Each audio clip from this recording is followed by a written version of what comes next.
जय श्री गणेश। श्री गणेश ज्ञानी श्री कृष्णा का नमस्कार। यह है कल की अवतार।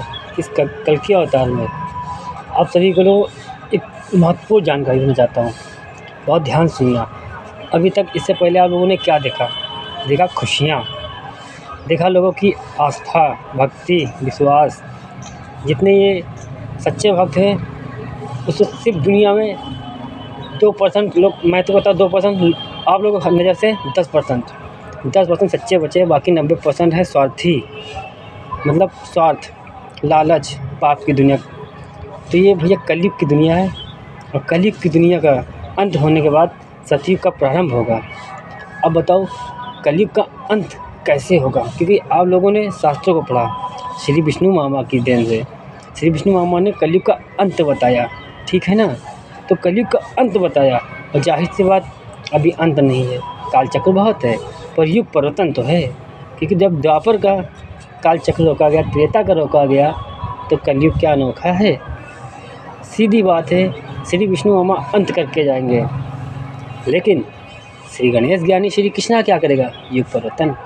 आप लोग श्री विष्णु को देख रहे हैं कल की अवतार में कि धनुष बाण के साथ आएंगे, घोड़ा हाथ में, मतलब घोड़ा धनुष बाण हाथ में आएगा और घोड़ा साथ लाएंगे। तो भैया वो समय कहाँ है? आज तो गाड़ी घोड़ा गड्ढा चल रहा है, घोड़ा कहाँ आ जाएगा? आज क्या अकेले घोड़ा लेके आए? अगर घोड़ा लेके आ भी जाएंगे तो लोग चूतिया समझेंगे, पागल समझेंगे। अचानक किस लिहाज में आए? अतीत के। आप सब लोग वही अतीत की भावनाओं में पड़े हुए कि भगवान श्री राम जी त्रेता युग में ऐसे थे। तो भाई उस समय की कंडीशन समस्त संसार की सेम थी, इसीलिए तो राम जी को कैकेयी मैया ने पहचान नहीं पाई थी। क्यों नहीं पहचान पाई थी? क्योंकि वो सेम टू सेम होते हैं, त्रेता युग में भी, द्वापर में भी। द्वापर में कृष्णा को कौन पहचानता था भाई? जब गोकुल में रहते थे, मथुरा गोकुल कहानी में जब युद्ध हुआ कंस से और गोवर्धन पर्वत उठाया, तब लोगों को लगा। लेकिन जब युद्ध हुआ तब पता चला कि कृष्णा ही है, लेकिन छुप कर रहते थे तो किसी को नहीं पता था। तो आज मैं इस नंबर्स की दुनिया में, एक नंबर है 921 और एक नंबर है 7172, मैं दोनों बताऊंगा। 921 क्या कहता है? 921 ये उन लोगों के लिए बना है जो सच्चे हैं, ईश्वर के भक्त हैं। जब ईश्वर हेल्प करते हैं तो समस्त संसार में हवा बनकर रहते हैं, आपकी सांसें बनकर। तो भाई जिसकी भक्ति जगी, जिसकी आस्था बढ़ी, जिसने ईश्वर पर विश्वास किया, उन सभी को दर्शन देने के लिए ईश्वर दिखाते हैं नंबर्स। इससे सटीक उनके पास कोई रास्ता नहीं है। क्योंकि आपके सामने मान लो ईश्वर से आपने कोई प्रेयर करी, ईश्वर ने आपको जवाब दिया, तो कैसे देंगे? आपके घर में भाई बैठा उस पर देंगे तो आप विश्वास नहीं करेंगे। आपके घर में आपकी बेटी बैठी है, उसके ऊपर आप बोलेंगे तो आप विश्वास नहीं करेंगे। तो ये नंबर है, इस पर तो विश्वास करेंगे कि रोज़ाना हमें वही क्यों दिखता है। तो दोस्त ये नंबर्स की दुनिया है। बताते हैं राजा भी, ये 921 केवल इतना ही कहता है कि जिस इंसान को दिखता है उसे ईश्वर ने भेजा है कुछ कराने। वैसे भेजते सभी को हैं, सत्य, कर्म, धर्म, कर्तव्य, वचन पालन, 6 आजन्म रिश्ते हमारे निभाने श्री गणेश के, और 7 की मर्यादा श्री विष्णु की निभाने। तो भाई 921 की हेल्प गाइडलाइंस आप लोग सर्च करिएगा यूट्यूब पर, मिल जाएंगी बहुत से लोगों की। जो भी बोला है उन सभी को बताया तो वो सही बताया। बात करती 7172 की, ये मैं पर्सनल श्री गणेश ज्ञानी श्री कृष्णा खुद कहता है कि 7172 जिसको भी दिखे एक साथ अगर आपको 71 दिखता है खाली, उसके बाद 72 दिखता है, आगे पीछे दिखता है, 17 27 दिखता है, 71 72 दिखता है, तो भाई ये समझ लो कि ईश्वर कह रहे हैं जो कल तक आपने किया था उसमें हमें कोई दिलचस्पी नहीं, हम वर्तमान में देखते हैं हम वर्तमान में रहते हैं, हवा है, हवा समझो ईश्वर को। अतीत में क्या हुआ कोई दिलचस्पी नहीं, क्योंकि हर समस्याओं का समाधान वर्तमान ही होता है। हमारा प्रेजेंट हमारा सत्य है, अतीत है हमारा झूठ जो चला गया। भविष्य उसको तो हम खुद निर्धारित करते हैं कि भविष्य में हमें करना क्या है। तो दोस्त 71 जिसको भी दिखे तो यही कहता है 71 कि कल तक आपने क्या किया था, हमें कोई दिलचस्पी नहीं है, पर अब आपको दिख रहा है। नहीं पता था, हम खुद बताने चले हैं, क्योंकि हमने मुंबई इंडस्ट्री में फिल्मी दुनिया बनाई, लोग समझ नहीं पा रहे थे। फिल्म में इंटरेस्ट ले रहे हैं, मज़ा ले रहे हैं, पर कोई सत्कर्म नहीं कर रहा था। हेल्प गाइडलाइंस नंबर्स वालों को उठाकर ये 369 नंबर्स ये कहाँ निकला? ये 33 कोटि से निकला है। बराबर में 33 बनता है, प्लस में 6 बनता है, गुणन बनता है 9, 3 6 9। 786 7 और 8 से निकला है। 7 + 8 बराबर 15, 1 और 5 6, 7 8 से निकला है 6, 786। ये नंबर्स की दुनिया महाकाल की है। और लोग सोचते हैं कि श्री विष्णु जी आएंगे। श्री विष्णु का पाताल लोक है, स्वर्ग लोक है श्री ब्रह्मदेव का, ये धरती भूलोक, इंसानी दुनिया, ये है महाकाल की देन। तो दोस्त ये विश्व युद्ध है, धर्म युद्ध तीसरा, दूसरी महाभारत बनी। फ़र्क इतना है, कल की जनरेशन 50% की थी। कल की अवतार का मतलब क्या है बताते हैं। कल की अवतार का मतलब ये है, कल जो चला गया, आज जो मेरे पास है, आने वाले कल, इन तीनों का निचोड़ कल की है। दोस्त सतयुग की शुरुआत में कैलाश पर्वत पर 3 चक्कर लगाया श्री गणेश नाम से। श्री कृष्णा नाम से बताने आया कि 99% की माफ़ी देते हैं, यानी 50% में खड़े थे। अतीत हमारा 50% जा चुका था, बचे थे हमारे पास 50% आने वाले। 50% में खड़े थे द्वापर युग में, और 99% की बात कर रहे थे कि 99% की माफ़ी देते हैं। आज कलयुग में 1999 भी चला गया, सभी को पता है, टाइम ऑफ पूरी दुनिया का। तो सतयुग की शुरुआत कैलाश पर्वत से 3 चक्कर लगा के 3 × 33 99% की माफ़ी।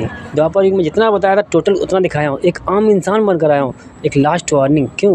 क्योंकि दोस्त अब ये नंबर्स की नहीं है, अब मैं सीधी अपनी बात करता हूँ। दोस्त ये सुख सुविधाएँ आपने देखा अभी तक, शुरू में क्या देखा? भक्ति, आस्था, विश्वास, पुलिस, सरकारी। भाई मैंने गाली बक्की बहुत सी वीडियो में, मैंने किसको बक्का? केवल अपराधियों को बक्का, जो टोटल पाप करते हैं, जो स्वार्थ करते हैं, धोखा देते हैं। लोग 5-5 रुपये दुकानदारों को मार देते हैं, गरीब के मार देते हैं। मतलब कैसे मौका मिले पैसा आए, पैसा कहाँ ले जाओगे, किधर ले जाओगे? हम तो कर्मों का हिसाब लेते हैं। धर्म सारे हैं ना, जितने हमारे बाप के हैं, जिसे महाकाल कहते हैं। तो दोस्तों मैं एक आम इंसान बनकर आया हूँ युग परिवर्तन करने। क्यों? क्योंकि कलयुग के बाद सतयुग का प्रारंभ होना है। और सतयुग की कहानी सत्यवादी राजा हरिश्चंद्र दानी पुत्र राजा रंजीत सिंह की कहानी। कि रोहित नाम मेरा जन्म से मरण तक था, वो तो सबको पता है दुनिया में, कि सत्यवादी राजा हरिश्चंद्र दानी का पुत्र रोहित नाम से मर गया था, शमशान से उठा। शरीर तो उसी का था, पर आत्मा परमात्मा की थी। हमने राजा रंजीत सिंह का इतिहास लिखा, और आज कलयुग में याद दिलाना। इसीलिए कहते हैं कि ईश्वर ही होता है जो देता है, कभी नहीं लेता। तो कब लिया सत्यवादी राजा हरिश्चंद्र दानी ने, कब लिया दानी पुत्र राजा रंजीत सिंह ने? जब भी आया दे कर गया कि हम दानी हैं, और पूरी दुनिया में सबसे अलग है, same to same, not different, same quality. आज आम इंसान बनकर आया हूँ, सिर्फ आखिरी मौका देने आया हूँ, वरना विश्वास करो युग परिवर्तन में टाइम सबका ख़त्म हो चुका है। बताए ना, एक कोई सच्चा बचा है तो दुनिया बची। तो एक सच्चा बचा है, वही मैं ही इंजन बचा है, वही बता रहा हूँ। तो दोस्त मैं इंजन हूँ, तुम सब 99% इंसानी डिब्बा हो। इंसानी डिब्बो ये बताओ A to Z पापों का अंत कैसे होगा? हर समस्याओं का समाधान वर्तमान होता है, इस वर्तमान में मैं पूछ रहा हूँ।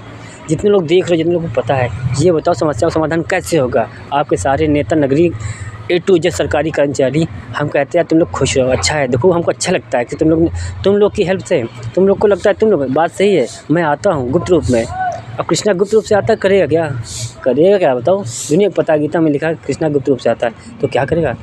कहानी बनकर जाते हैं, इतिहास बनकर जाते हैं, कभी ग्रंथ लिखे जाते हैं। आज कलयुग में एक आम इंसान बनकर सेम टू सेम दिखाने आए कि देखो भैया हम भी आम इंसान बनकर रहते हैं। आज राजा स्वर्ग की नगरी छोड़ के इस नर्क की नगरी में आया, गरीब बनकर आया, सेम टू सेम तुम्हारी तरह। तो भैया आज आप सभी लोग एक जैसा हैं, पर मैं सबसे अलग हूँ। बस कुछ आपकी जैसा भाषा में बात कर रहा हूँ, शुद्ध देसी भाषा में, क्योंकि मुझे अब बात ही नहीं करना, मुझे तो खाली फैसला करना है। बाकी आपके सारे नेता नगरियों से समर्थन चाहिए। समर्थन किस बात का? क्योंकि रहना तुम लोग को है, 50% हमारा है, 50% तुम्हारा।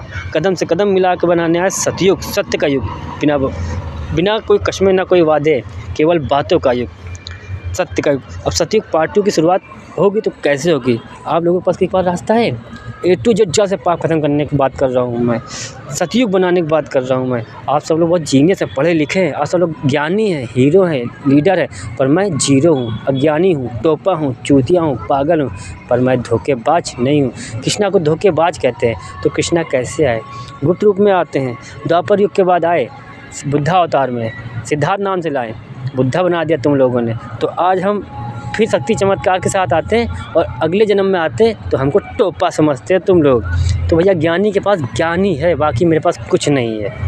और ये ज्ञानी अज्ञानी बनकर काम करने आया है, जीरो बनकर काम करने आया है। देखो अयोध्या नगरी हमारी सच गिराई, लेकिन तुम लोग सोचते हो श्री विष्णु आएंगे। अरे श्री विष्णु आएंगे, उनकी तो कहानी लिखी हुई थी, वो तो एक राइटर थे। आपके वाल्मीकि कोई और नहीं थे तेरे तब के, श्री विष्णु मामा थे भाई। कहानी जिसने लिखी राम लीला कृष्ण लीला की, तो भाई आगे कहानी वही तो लिखेंगे। हम लोग तो किरदार निभाने वाले हैं, महाकाल किरदार निभाने वाले हैं। इसीलिए मजबूरी में त्रेता युग द्वापर युग उल्टा सीधा करना पड़ा, क्योंकि दोस्त देन पापियों की थी और मैंने गाली बक्की तो भाई मेरी मजबूरी थी। बात है हम तो सिर्फ दिखाना है दुनिया को, देखो हमने सिगरेट पिया, हमने मसाला भी खाया, हमने दारू भी पिया, हमने मांस भी खाया, कि तुम इंसानों को सिर्फ दिखा सको कि देखो A to Z हमने वही किया जो तुम इंसानों ने किया। फिर भी देखो गाँव नहीं, शहर नहीं, देश नहीं, दुनिया बदलना है, तो तुम लोग क्यों नहीं? मैं समस्त संसार को बताने आया कि देखो मैं नशे में भी अच्छा कर जाता हूँ, उल्टा सीधा भी करता हूँ तो भी अच्छा होता है। तो तुम लोग पाप क्यों करते हो भाई? ये नशा मुक्ति तुम सबने बनाई, तो भाई तुम जितने लोग कर